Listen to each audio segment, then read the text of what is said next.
Welcome back. We're going to talk about open records here in the city of Wichita right now. And, you know, we had an interesting situation this last week, Bob, when you appeared before the City Council, and I want to talk a little bit about that. And this is something that's actually been going on now for several years, I believe about 3 years. 3 or 4, I think, yes, where we have a number of, I call them quasi-governmental agencies, like the Go Wichita Convention and Visitors Bureau, the Wichita Downtown Development Corporation, the Greater Wichita Economic Development Corporation, that are funded almost totally by tax revenue, but yet they are 501c3 or 4 organizations themselves, and they feel that that exempts them from having to comply with the provisions of the Kansas Open Records Act. Now, I disagree with that, but the city attorney disagrees with me. The attorneys for these organizations like Go Wichita, they disagree. And astonishingly, Nola Folston, the Sedgwick County District Attorney Office, they agreed as well. So this week I went to the City Council and I said, okay, even if the law does not require Go Wichita to respond to records requests, it does not prohibit them from doing so. And let me stop you for a second, Bob. You were there because they were renewing their contract. They were renewing their contract, and I wanted, you know, like I have in the past, asked as a condition of renewing the contract that Go Wichita be responsive to records requests. And so, you know, so I put aside the law and I said, you know, even if the law doesn't require them to, they could if they wanted to. They could be open and transparent, which is a goal that the city promotes. They all say they want an open and transparent government. Well, it didn't go over very well. Michael O'Donnell, and this was his last meeting, he asked that if Go Wichita would be willing to comply with records requests that I or others might make. They didn't want to. And then Councilmember Pete Meitzner from East Wichita, he apologized to the head of Go Wichita and also to Jeff Fleur, the president of the Downtown Development Corporation, for them being thrown into being pawns in an ideological battle. And really you can tell that the strategy of the city and council members like Pete Meitzner and Mayor Carl Brewer and everybody else except Michael O'Donnell is that this is a legal issue that can only be understood and solved by lawyers. Good public policy doesn't really come into play here.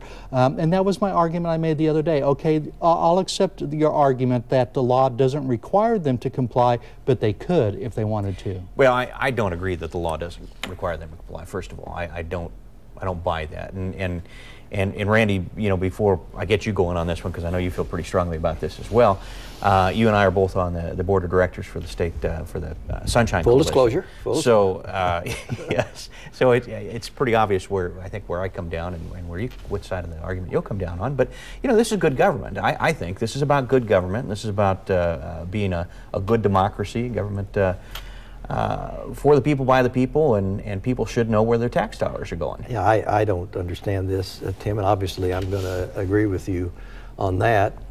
Open government is good public policy. To me, the #1 issue in government these days is lack of trust that the public has. And any time that units of government try to hide their spending or try to cloak themselves in some arcane aspect of the law, and by the way, we'll talk about that in just a minute, it looks suspicious. Any kind of closed meeting, executive sessions, all this stuff just simply looks bad, and most of them are absolutely, totally, and completely, and those are 3 adverbs I really didn't need to use, unnecessary. Yeah. Politicians, people who serve the public, look good when they open the government.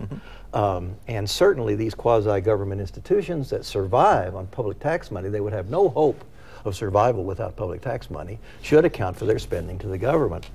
Bob didn't even mention the most egregious one because he deals mostly with these local units of government, but the most egregious is that school districts who farm out the busing of their students to these private bus companies who don't even have to tell you who's driving buses for them. Wichita pays over $20 million a year to a private school bus company that refuses to disclose the names of its bus drivers. Well, you can even find out what I make, you know, or what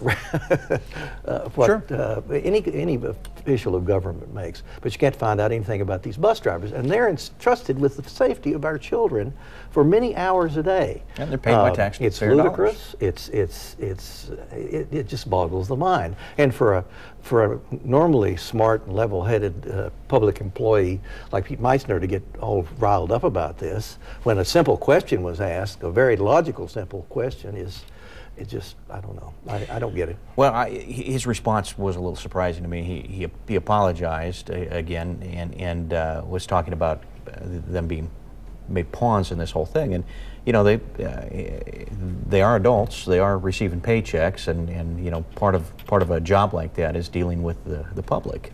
I didn't really understand that one, but I want to bring Chapman into this conversation too. Chapman, I know this is kind of a Wichita situation that we're talking about, but we have discussed open records statewide, and Kansas doesn't do the greatest in that category.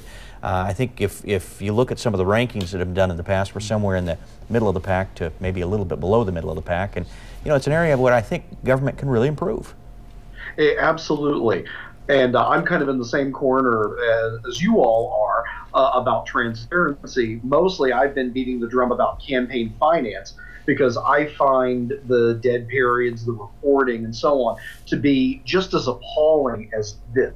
Sunshine is always the best disinfectant in politics. The more information we have, the better we can trust in our governmental entities, the more faith we're going to have in them, and the more we're going to be able to hold them accountable for things. That accountability is the other thing that is really, really troubling here, because if you read into the open records law the way that Go Wichita is, since they're not required, they can withhold, and so that becomes a nice little loophole.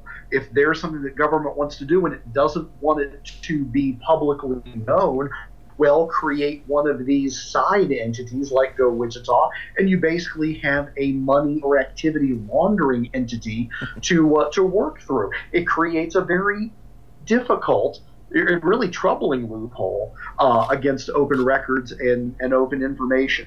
This sets an ugly, ugly precedent that, as Bob mentioned in his Voice for Liberty in Wichita post, the Kansas legislature really ought to address this year. This could be simply the tip of the iceberg unless corrective action is taken quickly, and it should very swiftly. This is bad politics and bad policy. Ready. And I think any citizen who sat down and read the Open Records Act would conclude that organizations like Go Wichita and the school bus companies fall directly under the Open Records Act. Yeah. So again, this is being used as a loophole and kind of twisted around by lawyers. I don't think the city legal department is ever going to require the city government to open anything. Yeah. I mean, they are set in their ways. They're working for the city. They've run afoul of open records requests many times over the years, and have lost almost every one that's come before them. I could give you chapter and verse on that, but we probably don't have enough time. But citizens have a right to scratch their heads about this. It's not something that pops up as a #1 issue. But just read the law, folks. You don't have to listen to us gas on about it. Just read it.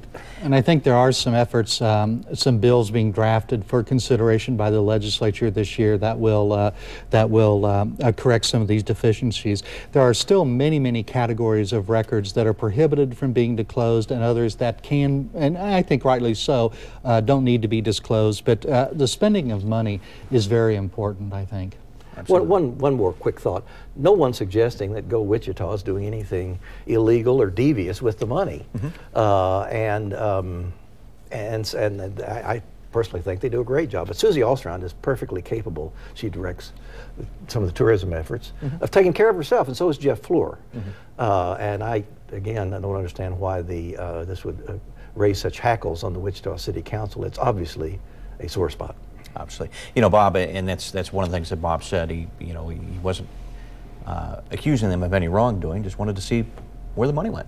But people are starting to say, you know, their adamant refusal to disclose these types of record requests I've made. It makes you start to wonder if there is something being hidden there, or at least something that's embarrassing, or that they don't want known. I can understand people not wanting to operate under oversight, but this is public money that we're talking about. You know, I mean, we went through this last year, went through this year before, and the city council's attitude is, Bob, shut up and go away. You know, leave us alone. We've talked about this. You've had your say. Well, don't stop having your say. All right, we're going to take another commercial break. When we come back, let's talk a little bit about the fiscal cliff. We'll be right back.